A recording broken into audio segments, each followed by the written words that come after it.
Good morning प्यारे बच्चों। आज मैं आपके सामने एक बार फिर ऑनलाइन वीडियो में आपका स्वागत करती हूँ।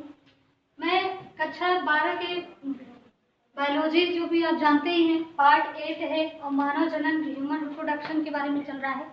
तो ये ह्यूमन रिप्रोडक्शन क्या होता है ये हम सब जान चुके हैं। मानव जो अपनी तरह संतान उत्पन्न करने की जो क्षमता रखता है वो मानव जनन के अंतर्गत आता है।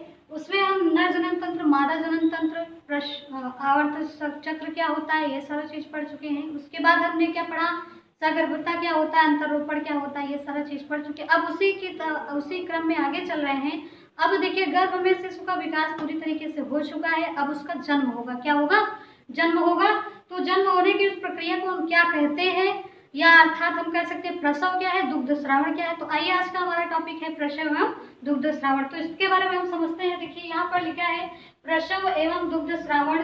इसको इंग्लिश में क्या कहते हैं? Child birth and lactation. क्या कहते हैं? चाइल्ड बर्थ एंड लैक्टेशन, प्रसव एवं दुग्ध श्रावण। तो देखिए, इसको प्रसव को हम अलग से पढ़ रहे हैं। यहाँ पर देखिए लिखा है प्रसव, चाइल्ड बर्थ।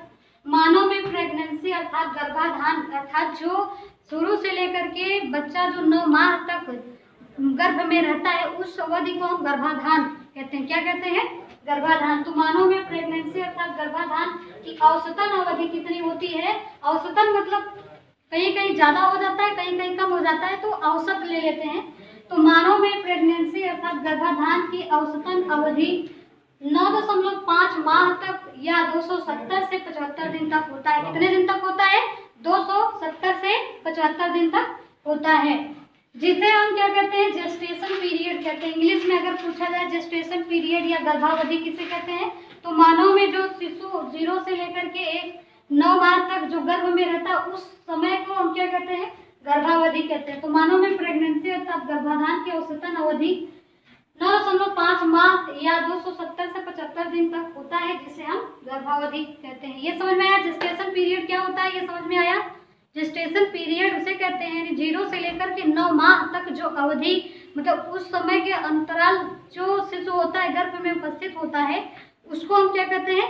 जेस्टेशन पीरियड कहते हैं। और जेस्टेशन पीरियड या प्रसव की अवधि कितनी होती है? 9.5 माह तक या फिर 270 से 75 दिन तक होता है। आपसे ऐसा पूछा जा सकता है, मानव में गर्भावधि कितने दिन तक होता है? अगर दिन में पूछेगा 270 से 75 बताना है, अगर महीने में पूछेगा तो आपको लगभग 9.5 माह तक बताना है। इतना क्लियर हुआ?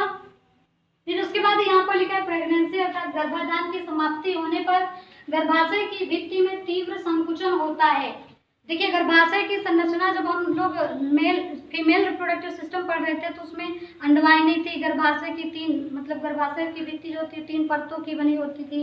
इंडोमेट्रियम, मायोमेट्रियम, पेरीमेट्रियम, ये सारे चीज पढ़े थे। तो गर्भाशय की आंतरिक भित्ति में क्या होता है? तीव्र संकुचन होने लगता है। संकुचन मतलब थोड़ा सा हलचल मचता है ना। तो उससे देखिए फिर से, प्रेगनेंसी अर्थात गर्भाधान की समाप्ति होने पर जब 9 माह पूरा हो जाता है, तब गर्भाशय की आंतरिक भित्ति में तीव्र संकुचन होता है, जिसके कारण गर्भ बाहर निकल आता है। योनि मार्ग से गर्भ क्या होता है? बाहर निकल आता है, जिसे हम शिशुजन्म अथवा प्रसव कहते हैं। तो प्रसव क्या होता है? एक पूर्ण विकसित शिशु को जन्म देना ही क्या कहलाता है? प्रसव कहलाता है। आप ये भी कह सकते हैं, एक पूर्ण विकसित शिशु को जन्म देना प्रसव कहलाता है। या फिर अगर ऐसा नहीं तो आप यहाँ पर लिखा है प्रेगनेंसी की समाप्ति होने पर, गर्भाधान की समाप्ति होने पर 0 से 9 माह बीत जाने के बाद गर्भाशय की आंतरिक भित्ति में तीव्र संकुचन होता है, जिसके कारण गर्भ क्या होता है? बाहर निकल आता है। इसे शिशुजन्म अथवा प्रसव कहते हैं। अब देखिए, यहाँ पे स्टार पॉइंट लिखा हुआ है, इसको जरूर याद रखिएगा, ये एग्जाम में आता है। प्रसव को प्रेरित करने वाला मुख्य हार्मोन ऑक्सीटोसिन, एस्ट्रोजन, कार्टिसोल होता है। डॉक्टर प्रसव को प्रेरित करने के लिए ऑक्सीटोसिन का इंजेक्शन देते हैं। जैसे जिन महिलाओं में प्रसव होते समय दर्द नहीं होता है, तो ऐसे मतलब दर्द नहीं होता है, तब उनमें क्या करते हैं? डॉक्टर जाते हैं, वही ऑक्सीटोसिन हार्मोन का इंजेक्शन लगाते हैं, जिसके कारण दर्द होना स्टार्ट हो जाता है और वो प्रसव को प्रेरित करता है। तो आपसे ये पूछा जाएगा प्रसव को प्रेरित करने वाले मुख्य हार्मोन का नाम बताइए। ऑक्सीटोसिन, एस्ट्रोजन और कार्टिसोल। तो ये भी पूछा जा सकता है कि डॉक्टर प्रसव को प्रेरित करने के लिए कौन से हार्मोन का इंजेक्शन देते हैं? कौन सा इंजेक्शन देते हैं? Oxytocin hormone. यहाँ तक समझ में आ गया? फिर उसके बाद दिया है गर्भाधान के दौरान स्त्री के जनन ग्रंथियों में अनेक प्रकार के परिवर्तन होते हैं। जनन यहाँ पर स्तन ग्रंथि होना चाहिए, थोड़ा मिस्टेक, यहाँ पर हम स्तन ग्रंथि कर दे रहे हैं। क्या कर दे रहे हैं? स्तन ग्रंथि में, यानी कि गर्भाधान स्तन ग्रंथि, स्तन ग्रंथि। गर्भाधान के दौरान स्त्री के स्तन ग्रंथियों में अर्थात दुग्ध ग्रंथियों में अनेक प्रकार के परिवर्तन होते हैं। गर्भाधान की समाप्ति होने पर स्तन ग्रंथियों से दुग्ध स्राव होने लगता है। इसी प्रक्रिया को हम क्या कहते हैं? दुग्ध श्रावण कहते हैं। क्या कहते हैं? दुग्ध श्रावण। तो प्रसव एवं दुग्ध श्रावण समझ में आया? तो यहाँ पर तो ये थोड़ा सा नॉर्मल पॉइंट लिखा है। मानव में प्रेगनेंसी की अवधि 9.5 माह तक या 270 से 75 दिन होता है। इसे हम गर्भावधि या जेस्टेशन पीरियड कहते हैं।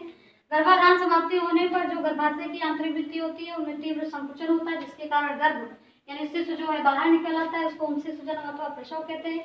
अब प्रसव को प्रेरित करने वाला मुख्य हार्मोन ऑक्सीटोसिन हार्मोन होता है।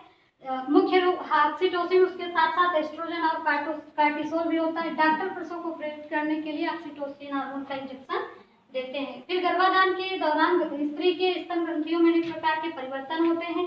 फिर गर्भाधान की समाप्ति हो जाने के बाद स्तन ग्रंथियों से दुग्ध का श्रावण होने लगता है। इस प्रक्रिया को हम क्या कहते हैं? दुग्ध श्रावण कहते हैं। फिर इधर आ जाते हैं, इसमें कुछ पॉइंट लिखा हुआ है। देखिए, दुग्ध शिशु के आहार की पूर्ति कराने में सहायक है। जो दुग्ध निकलता है बच्चे के जन्म के बाद, वो क्या करता है? शिशु को आहार की पूर्ति कराता है।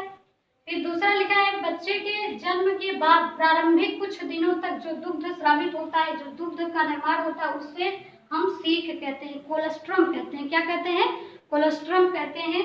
इसमें अनेक प्रकार के तत्व पाए जाते हैं जो नवजात शिशु को की प्रतिरोधक क्षमता को बढ़ाने, प्रतिरोधक क्षमता उत्पन्न करने के लिए आवश्यक होते हैं। तो यहाँ पर लिखा है कि पहले जो दुग्ध होता है बच्चे के जन्म के बाद, जो दुग्ध ग्रंथियों से दुग्ध स्रावित होता है, वो बच्चों के आहार की पूर्ति कराता है, पहला नंबर। फिर दूसरा नंबर है, बच्चे के जन्म के बाद जो जैसे बच्चे का जन्म हुआ उसके 2, 3, 4, 6 दिन बाद जो दुग्ध माँ के स्तन ग्रंथियों से जो दुग्ध बनता है, उस दुग्ध को हम क्या कहते हैं? सीख, इंग्लिश में हम कहते हैं कोलेस्ट्रम। इसमें अनेक प्रकार के तत्व पाए जाते हैं। इसमें अनेक प्रकार के तत्व पाए जाते हैं जो नवजात शिशु अर्थात जो बच्चा हुआ है उसकी प्रतिरोधक क्षमता अर्थात रोगों से लड़ने की क्षमता उत्पन्न करने में सहायक होता है। कौन? कोलेस्ट्रम अथवा सीख। फिर उसके बाद लिखा है कि एक स्वस्थ शिशु के विकास के लिए 6 माह तक दुग्धपान कराने की सलाह दी जाती है। तो एक स्वस्थ व्यक्ति का एक स्वस्थ शिशु का अच्छे से विकास हो तो उसके लिए डॉक्टर लोग क्या करते हैं? 6 महीने तक केवल दुग्ध पान कराने की सलाह दी जाती है कि केवल 6 महीने तक उसकी माँ का दूध उससे मिलना चाहिए। तो यहाँ पर यह था प्रसव दुग्ध श्रावण की पूरी कहानी। आप इसको वीडियो को रोक कर लिख लेंगे, नहीं तो हम PDF भेज देंगे। आप घबराइए नहीं। यही कहा जाता है जब थोड़ा थोड़ा मेहनत करके चलेंगे तो आगे आपको बहुत कुछ आएगा। एक ही दिन में कुछ नहीं हो जाता। एक दिन में ना कोई डॉक्टर बन जाता है, ना इंजीनियर बन जाता है, या फिर कह सकते हैं कि एक दिन में कोई कंपटीशन नहीं फाइट कर सकता। उसमें थोड़ा थोड़ा समय लगता है। तो आप अगर इसको करेंगे थोड़ा थोड़ा करके तो एक समय ऐसा आएगा कि आप अच्छे से कर ले जाएंगे। तो यहाँ तक हम लोग पढ़ चुके प्रसव। अब बच्चे का जन्म हो चुका है। अब हम लोग अगला टॉपिक युग्मक जनन पढ़ेंगे, अर्थात नर युग्मक का निर्माण कैसे होता है, शुक्राणु, और मादा युग्मक का निर्माण कैसे होता है, ये सारा चीज़ पढ़ेंगे। तो आज के लिए इतना ही। आप इसको अच्छे से लिख लेंगे, चाहे यही रोक करके लिख लेना। तो यहाँ पर प्रसव दुग्ध श्रावण के लिए था। तो आज के लिए इतना ही। अगला नेक्स्ट वीडियो हम आपके सामने लेकर आएंगे युग्मक जनन क्या होता है, गैमेटोजेनेसिस, जो एग्जाम में बहुत पूछा जाता है। इसके लिए आपको लगातार मेहनत करनी पड़ेगी।